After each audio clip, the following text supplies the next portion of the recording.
Halo, perkenalkan nama saya Verina Retingajong, NIM 18211-11870, kelas B regular sore semester 6, konsentrasi keuangan. Ini saya akan mengolah data menggunakan analisis jalur dengan SPSS. Langsung saja, untuk judul artikelnya saya ambil judul Pengaruh Pemahaman Akuntansi, Pemanfaatan Sistem Informasi Akuntansi Keuangan Daerah, dan peran internal audit terhadap kualitas laporan keuangan. Untuk hipotesisnya, yang pertama adalah internal audit berpengaruh positif signifikan terhadap persepsi laporan keuangan. Yang kedua, pemahaman akuntansi berpengaruh signifikan terhadap pemanfaatan sistem informasi akuntansi. Yang ketiga, internal audit berpengaruh positif signifikan terhadap persepsi laporan keuangan. Yang keempat, pemahaman akuntansi berpengaruh positif signifikan terhadap persepsi laporan keuangan. Yang kelima, pemanfaatan sistem informasi akuntansi berpengaruh positif signifikan terhadap persepsi laporan keuangan.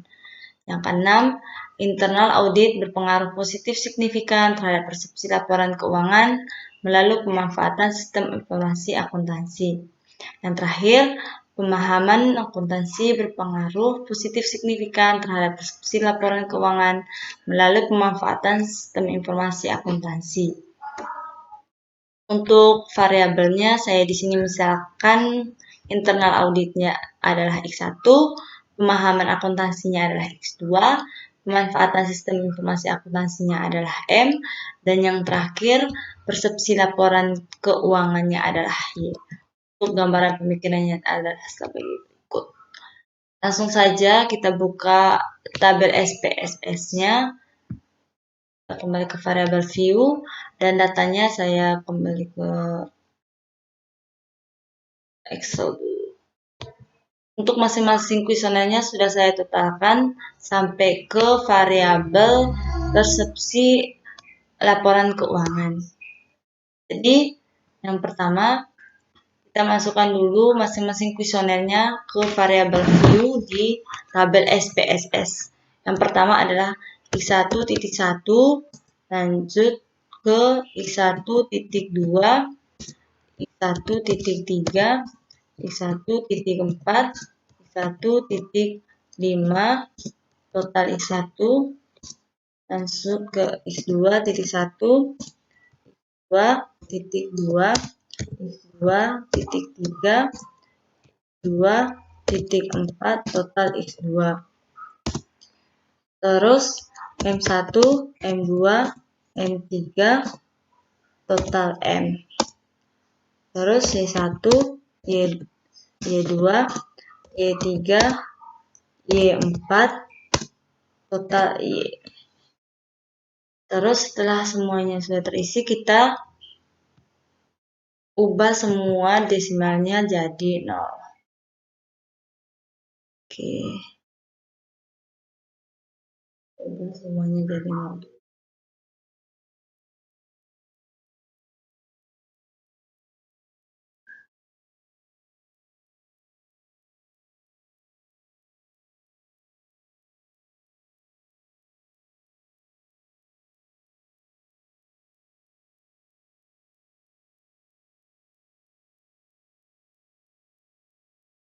Setelah itu kita kembali ke data view. Untuk datanya kita kembali lagi ke Excel. Kita copy semua data dari kuesioner 1 sampai ke variabel Y. Oke.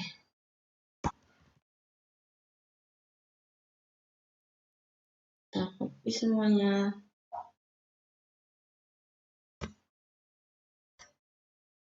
Langsung saja Ctrl C.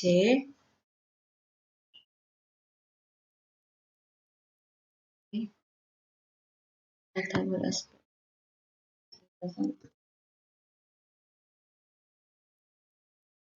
Oke, sambil menunggu. Oke, jadi datanya sudah ada di data view di tabel SPSS. Langsung saja yang pertama kita melakukan pengujian uji validitas untuk variabel X1. Caranya adalah analyze, correlate, Farid.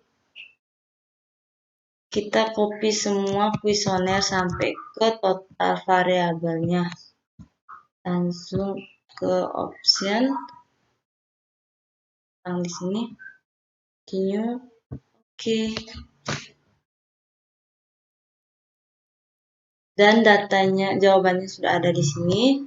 Jawaban ini saya sudah copy di lembar kerja Word saya. Dan hasilnya adalah seperti ini. Jadi untuk pengujian kuesioner, yang pertama ada uji validitas dari internal audit atau variabel X1-nya adalah sebagai berikut. Dan untuk interpretasi dari tabel hasilnya adalah semua kuesioner dari imbal internal audit X1 masing-masing valid. Lanjut kedua, lakukan pengujian untuk X2. Yang untuk variabel yang kedua. Seperti biasa, analyze, correlate, langsung ke bivariate. Jadi data yang di variabel ini kita kembali lagi ke sini. Jadi untuk seterusnya kita copy dari sini untuk variabel X2. Lanjut. Continue. Untuk hasil dari tabel X2-nya adalah sebagai berikut. Hasil ini saya sudah copy pula di lembar kerja Word saya. Dan untuk hasilnya adalah sebagai berikut. Pemahaman akuntansi atau variabel X2-nya adalah ini. Dan untuk interpretasinya adalah semua kuesioner dari pemahaman akuntansi atau variabel X2-nya adalah masing-masing valid. Lanjut ke yang ketiga. Untuk variabel M-nya tetap seperti biasa, correlate, bivariate. Kita pindahkan semua kuesionernya ke sebelah. Lalu kita ambil kuesioner sampai ke hasil M-nya. Kita pindahkan ke variabel. Lalu klik option. Langsung continue. Oke. Jadi hasilnya adalah seperti ini. Dan tabel hasilnya pula saya sudah copy di lembar kerja Word saya. Dan hasilnya adalah seperti berikut. Untuk interpretasi dari variabel pemanfaatan sistem informasi keuangan atau variabel M-nya adalah semua kuesioner dari pemanfaatan sistem informasi akuntansi atau variabel M masing-masing valid. Langsung ke tabel, kembali lagi ke tabel SPSS untuk analisis variabel, untuk mencari uji validasi dari variabel Y. Langsung saja analyze, correlate, bivariate. Semua kuesioner ini kita kembali lagi. Dan sekarang kita lakukan pengujian untuk variabel Y. Oke. Dan langsung continue. Oke. Nah, hasilnya adalah sebagai berikut. Untuk hasil yang ini pula saya sudah copy semuanya di Word saya. Dan seperti berikut. Persepsi laporan keuangan atau variabel Y hasilnya seperti ini. Dan untuk interpretasinya adalah semua kuesioner dari persepsi laporan keuangan atau variabel Y masing-masing valid. Lanjut yang ke berikut adalah uji reliabilitas. Oke, untuk uji reliabilitasnya adalah langsung saja kita analyze, scale, scale reliability. Oke, oleh karena yang diambil adalah hanya totalnya saja, langsung kita klik saja masing-masing total dari masing-masing variabelnya adalah X1. Kita pindahkan X2-nya juga di sini. Terus total variabel M-nya juga sama total variabel Y. Terus sekarang statistik. Oke, kita lanjut. Jadi tadi hasilnya dari hasil pengujian reliabilitasnya adalah sebagai berikut. Di sini ada tabel case processing summary, ada reliability statistik, ada item total statistik, dan juga ada scale statistik. Dan semua hasil dari tabel ini saya sudah copy di lembar kerja Word saya. Hasilnya adalah sebagai berikut. Oke. Jadi, untuk interpretasi umum dari reliabilitas dan validitasnya adalah yang pertama, bagian warning dapat diabaikan tanpa interpretasi karena memang pengujian tidak bermaksud menampilkan covariance matrixnya. Dan yang kedua, pada tanda case processing summary, terlihat bahwa responden yang diteliti pada kuesioner berjumlah 63 orang atau N-nya di sini adalah 63 dan semua data tidak ada yang exclude atau dikeluarkan dari analisis. Yang ketiga, pada bagian reliability statistik terlihat bahwa nilai alpha Crowback adalah 0,598 dengan jumlah pernyataan 4 item. Nilai R tabelnya adalah dengan rumus N dikurangi 2. Di sini tadi N-nya adalah 63, lalu dikurangi 2 jadinya 61. Jadi kesimpulannya adalah oleh karena nilai alfa Crowback-nya adalah 0,598 itu lebih besar dari 0,05, maka kuesioner yang diuji terbukti reliable. Lalu yang keempat, pada bagian item total statistik, di correct item total correlation, semuanya adalah valid. Selanjutnya, ke pengujian asumsi klasik. Yang pertama adalah uji normalitas dengan menggunakan uji KS. Oke, kita langsung saja ke tabel SPSS-nya. Ini untuk uji normalitasnya, kita langsung saja ke analyze, non-parametric test, lanjut ke Legends dialog, lalu ke satu sampel KS. Oke, di sini kita masukkan semua total dari setiap variabelnya. X1, X2, lalu variabel M-nya. Yang terakhir adalah variabel Y. Oke. Setelah itu langsung ke OK aja. Nah, untuk hasilnya adalah seperti berikut. Dan hasil ini saya sudah copy ke lembar kerja Word saya. Jadi, hasilnya adalah seperti berikut. Untuk interpretasi dari PV value lebih kecil dari 0,05, maka HO distribusi data tidak normal. Dan distribusi sampel atau distribusi baku normal atau data sampel distribusinya adalah normal. Lanjut yang kedua adalah uji multikolinearitasnya menggunakan uji tolerance dan FIV. Kita kembali lagi ke SPSS-nya. Lanjut ke analyze. Setelah itu regression. Oke. Analyze, regression, linear. Linear. Untuk di tabel dependennya kita masukkan nilai dari variabel Y, total nilai variabel Y.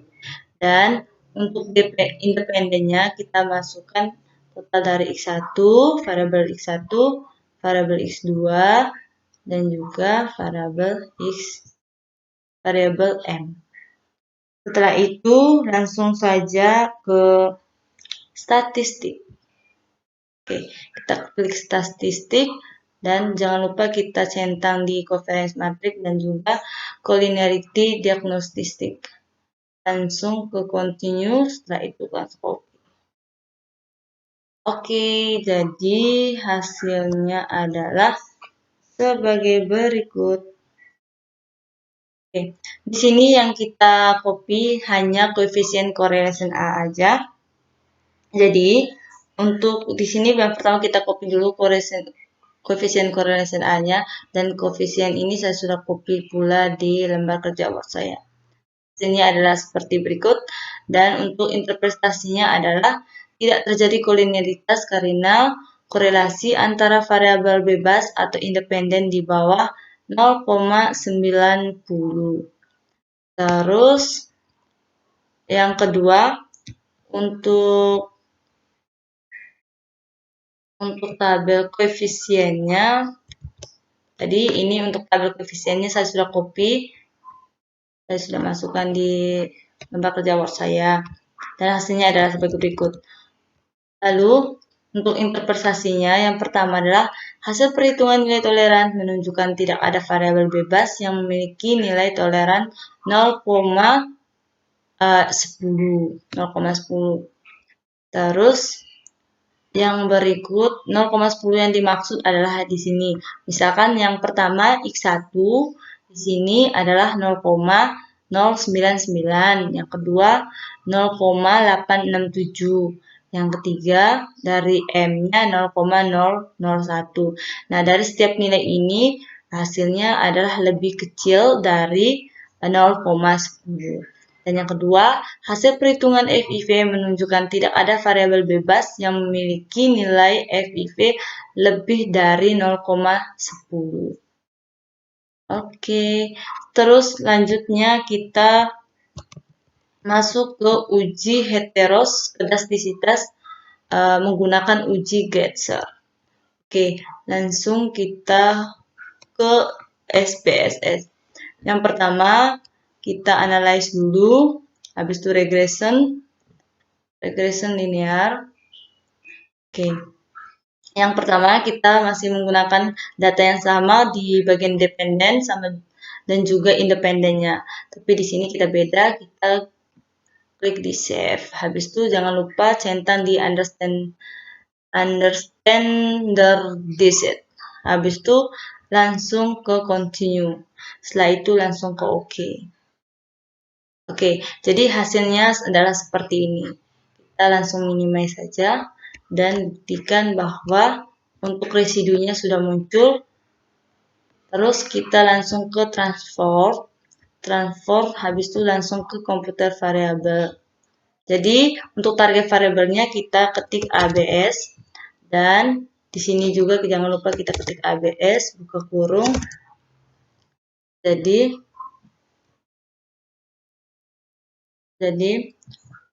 untuk data yang mau kita masukkan di sana adalah kita ambil data dari residu yang pertama. Jadi hasilnya adalah seperti ini. Setelah itu jangan lupa kita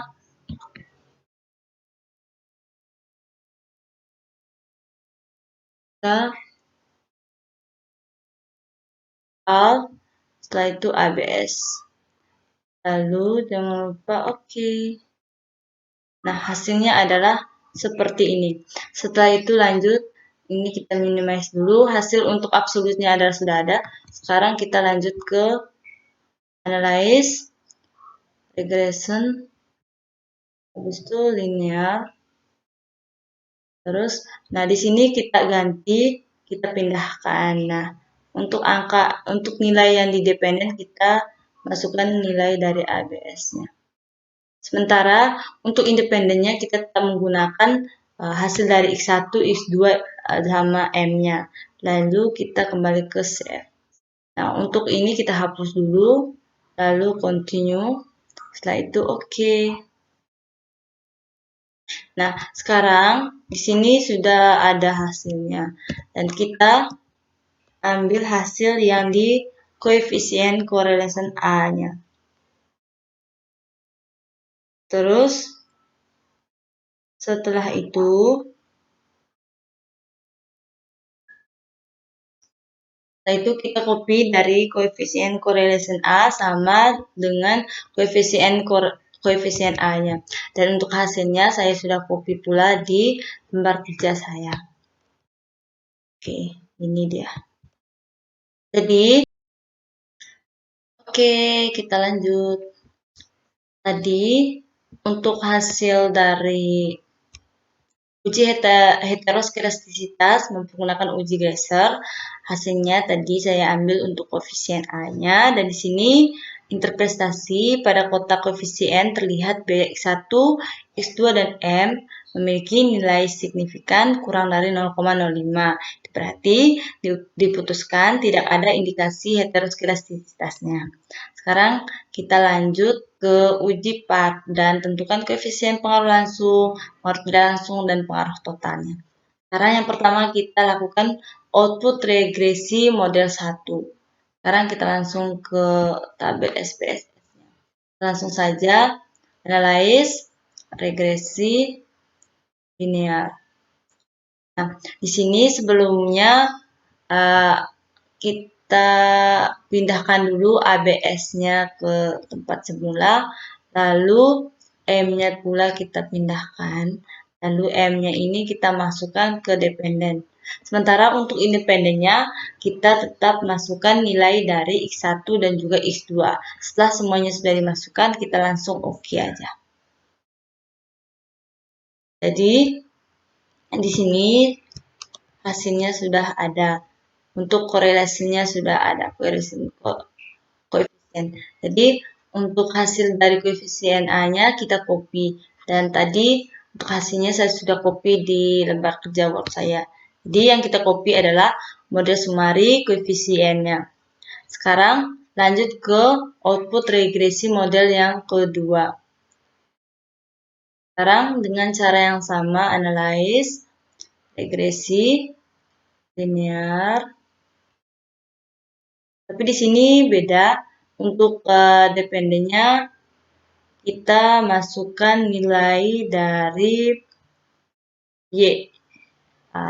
Ini kita masukkan di sini. Sementara untuk independennya kita masukkan X1, X2 dengan M-nya, variabel M. Setelah itu langsung ke OK. Jadi, untuk model sumarinya sudah muncul dan juga koefisien correlation A, koefisien semuanya sudah ada. Lalu untuk sumari sama koefisiennya kita copy. Hasilnya adalah di sini. Untuk output correlation-nya sudah ada di sini. Jadi, untuk menghitung koefisien jalur model satunya adalah yang pertama, mengacu pada tabel koefisien dapat mengetahui bahwa nilai signifikan dari kedua variabel yaitu X1-nya adalah 0,159 dan X2-nya adalah 0,85 lebih besar dari 0,005. Jadi, untuk melihat nilai signifikannya, kita lihat tabel koefisien A-nya dari model 1. Jadi, kita perhatikan di sini. Jadi, di sini ada untuk X1-nya adalah 0,159 dan X2-nya adalah 0,85. Jadi, untuk nilai signifikannya lebih kecil dari 0,05. Lebih besar dari 0,05, sorry. Terus lanjut, untuk yang kedua, hasil ini memberikan kesimpulan bahwa regresi model 1 yaitu variabel X1 dan X2 berpengaruh tapi tidak signifikan terhadap M. Dia berpengaruh tapi tidak signifikan terhadap M. Selanjutnya yang ketiga, besarnya nilai R pangkat 2 atau R square yang terdapat pada tabel sumari adalah sebesar 0,112. Hal ini menunjukkan bahwa kontribusi atau sumbangan pengaruh X1 dan X2 terhadap M adalah sebesar 11,2%, sementara sisanya adalah 88,8%. Hasil dari 88,8% ini adalah hasil dari 1 dikurangi 11,2%. Maka dapatlah hasil 88,8%. Lalu yang berikut, untuk itu hasil dari E1-nya, di sini adalah E1. Dapat dicari dengan rumus E1 akar kuadrat dari 1 dikurangi 0,112. Oke, dapatnya adalah 0,942. Sementara dengan demikian diperoleh koefisien jalur model struktur 1 sebagai berikut. Jadi, untuk strukturnya adalah sebagai berikut.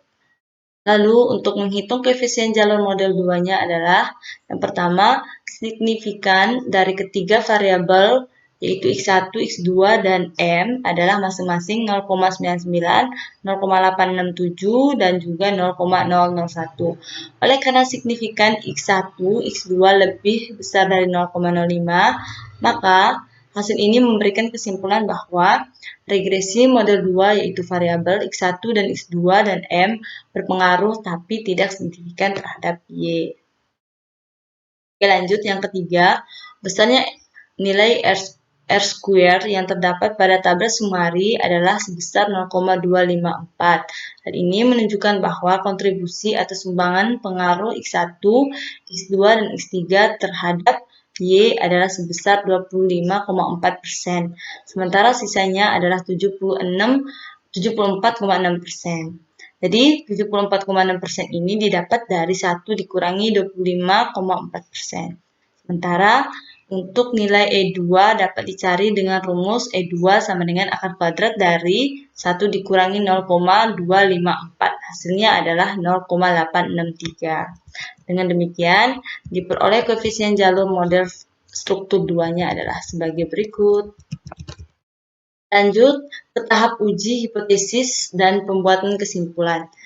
Di sini yang pertama, internal audit satunya terhadap pemanfaatan sistem informasi akuntansi atau variabel M dari analisis diperoleh nilai signifikan X1 sebesar 0,159 lebih besar dari 0,05 sehingga dapat disimpulkan bahwa secara langsung terdapat pengaruh tapi tidak signifikan internal audit variabel X1-nya terhadap pemanfaatan sistem informasi akuntansi atau variabel M-nya. Yang kedua, pemahaman akuntansi atau variabel X2 terhadap pemanfaatan sistem informasi akuntansi atau variabel M dari analisis yang diperoleh signifikan pemahaman akuntansi atau variabel X2 sebesar 0,085 lebih besar dari 0,05 sehingga dapat disimpulkan bahwa secara langsung terdapat pengaruh tapi tidak signifikan pemahaman akuntansi dari X2 terhadap pemanfaatan sistem informasi akuntansi dari M atau variabel M. Lanjut, yang ketiga internal audit atau X1 terdapat persepsi laporan keuangan atau Y dari analisis yang diperoleh nilai signifikan internal audit X1 sebesar 0,159 lebih besar dari 0,05 sehingga dapat disimpulkan bahwa secara langsung terdapat pengaruh tapi tidak signifikan imbal hasil saham terhadap nilai tukar. Lalu sampai yang ke berikutnya. Sampai untuk hipotesis yang ketujuh, pemahaman akuntansi X2 melalui M terdapat Y diketahui pengaruh langsung yang diberikan X2 terhadap Y sebesar 0,020. Sedangkan analisis pengaruh tidak langsung X2 melalui M terhadap Y adalah perkalian antara lain. Semua data ini saya ambil dari hasil part dari model 1 dan juga model 2-nya.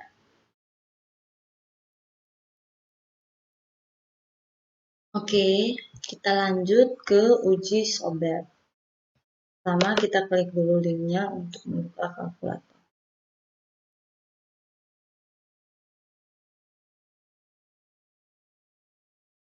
Tunggu dulu sampai muncul kalkulatornya.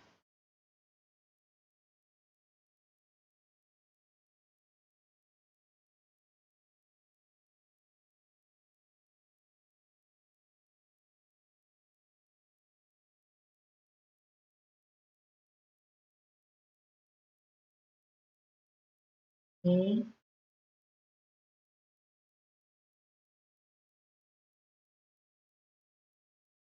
Saja klik statistik kalkulatornya.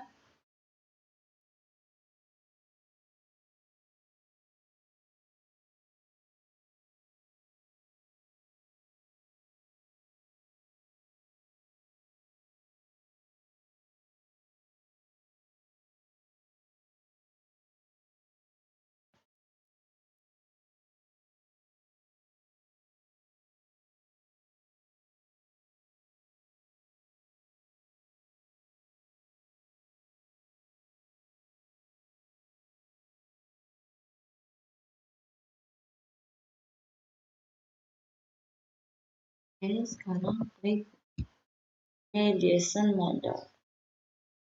Setelah itu kita klik di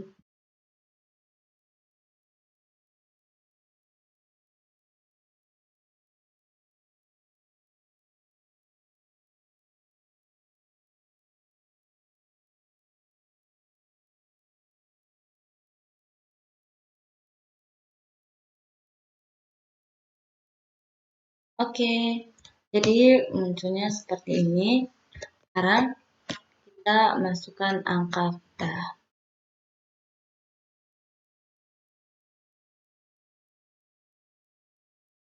Ini kita ganti dengan angka yang kita punya. Mohon maaf Pak, lihat.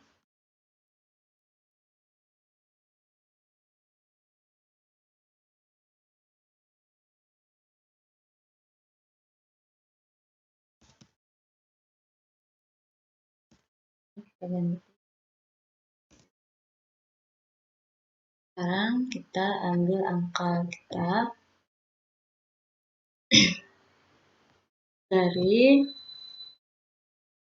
untuk X1 kita lihat di model yang pertama.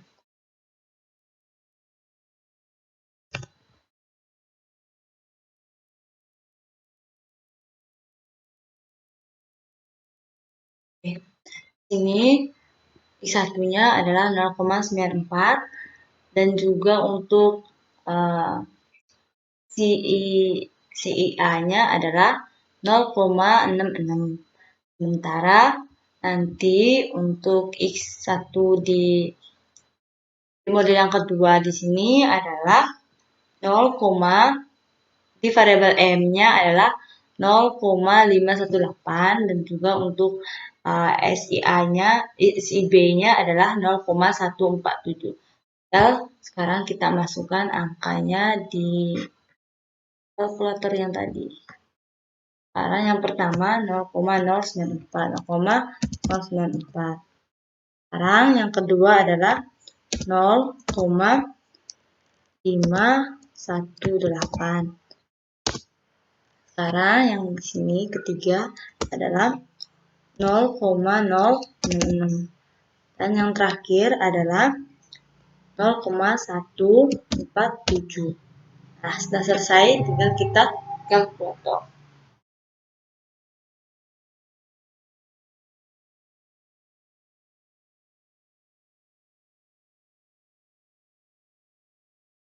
Jadi, sekarang kita perhatikan.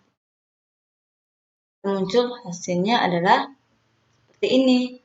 Nah, hasil ini tadi saya sudah copy di lembar kerja Word saya.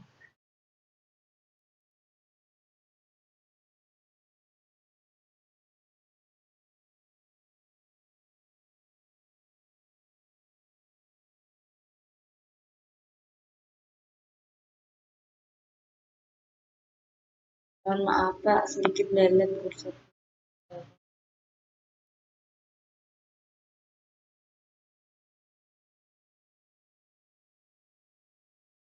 Jadi hasilnya tadi seperti ini.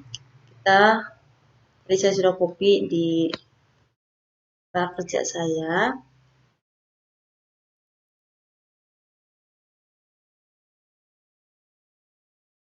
Dan hasilnya adalah seperti ini. Sekarang untuk uji Sobel X2 terhadap Y melalui M-nya adalah tinggal kita ganti lagi untuk nilai A-nya adalah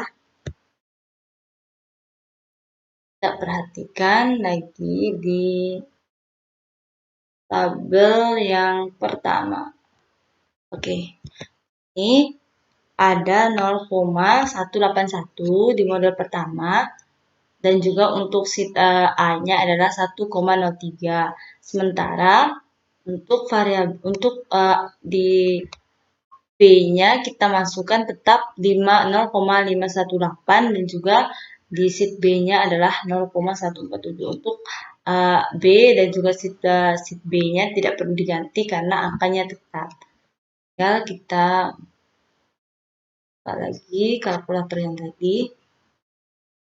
ganti lagi di sini adalah 0,181. Ini tetap, terus di sini kita ganti lagi 0,103, itu 0,3. Nah, untuk si B-nya tetap karena tidak berubah, tinggal kita kalkulasi.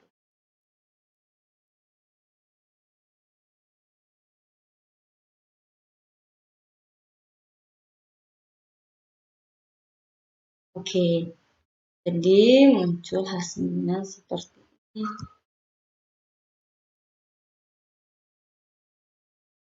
Adalah seperti berikut.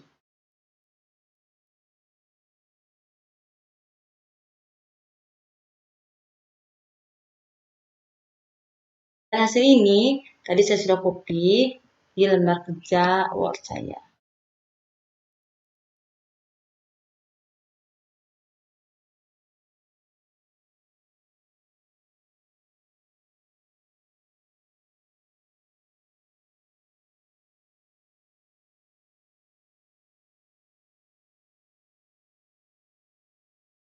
Oke, jadi hasilnya adalah seperti berikut.